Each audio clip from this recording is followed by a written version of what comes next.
Welcome back to Something in the Shadows.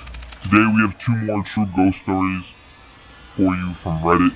Before we begin, like the video and subscribe now. The first story is entitled The Impish Ghost. My neighbor Diane and I had a playful poltergeist for years, and we called it Billy. I'd come home and find something put in a weird place, milk in a cupboard, toilet paper in the fridge, laundry detergent in the bathtub. Diane once called to ask if Billy had been around, because she couldn't find her gallon of milk. We finally found it outside, on her back steps, and sugar, darn sugar, everywhere. Every morning, my sugar bowl was empty. When I'd had enough, I'd point to Diane's home and yell, "Go see Diane." Within 5 minutes, I'd get a call from her. "Thanks a lot," she'd say. He'd gone and pulled shenanigans at her place. This occurred for the entire 2 years we lived there. No one believed us. Not even our husbands. My mother thought someone was stealing from us when we were sleeping or out of the house. My sister believed something was going on, but didn't know what. And I still can't explain any of it. The second story from Reddit is entitled The Eerie Attic. A few years ago, I moved into a one-bedroom apartment in Melbourne, Australia. My first time living on my own, the apartment block had been built in the 30s. I'd been there for a few months when I came home from work one day, went into the bathroom. I saw something strange. A wooden board, which had covered a hole in the ceiling that led to a small attic space, lay fractured in two pieces on the ground. I examined the pieces. The board was an inch thick, and would have taken Bruce Lee to break it. I thought the landlord had sent someone to work on the attic. I was frozen stiff with fear. Someone is up there for sure, I thought. I emailed pictures of the landlord asking if anyone had been there, with an undertone of annoyance since she hadn't warned me.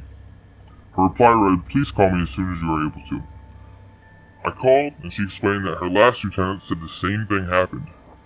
She promised to replace the board, and she did. A month later, I woke up one night around 4 a.m., my body covered in goosebumps. I felt like someone was rubbing his or her hands on me. Everything was silent, but then I heard a dragging sound coming from above my bed. It was as if someone was pulling a sack of potatoes. I froze, convinced someone was up there. There's no way an animal could make that sound. After 5 minutes, I worked up the courage to turn on the light, armed myself with a cricket bat, and walked to the bathroom. That's when I saw the new board covering the hole was broken in two. I felt sick. The dragging sound had stopped, but I heard something else. Whispering.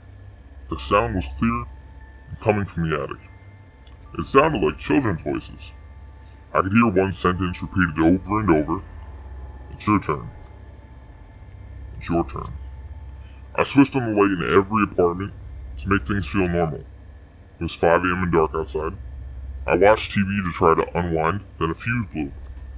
My pet budgie, Dexter, whom I kept in the kitchen, usually never made a sound at night, but he started squawking like he was being strangled. I never heard him make those sorts of noises. He was screaming. I grabbed my car keys, ran outside, sat in my car, and waited there until the sun came up. When I saw people walking their dog, this comforted me enough to go to the back in.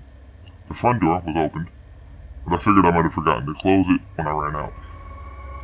I went to the kitchen to check on Dexter, but he wasn't in his cage. I felt sick again. All my windows were closed, so I looked everywhere inside. When I walked to the bathroom, I heard splashing. Dexter was half drowned in the toilet. I took him out, washed him, dried him. I was so confused. At 8 a.m., I called the landlord, gave her a watered-down version of the night. "Oh wow, you heard the whispering too?" I stayed in that apartment for another 18 months. I heard the whispering on a few occasions, and twice the board covering the hole in the ceiling moved. Although I live elsewhere now, the landlord recently called me. She said that her new tenants had begged to speak with me about some of the stuff that's been going on. Forget it. It's their problem now. Hopefully you enjoyed these stories. Like the video and subscribe. Have a horrifying day.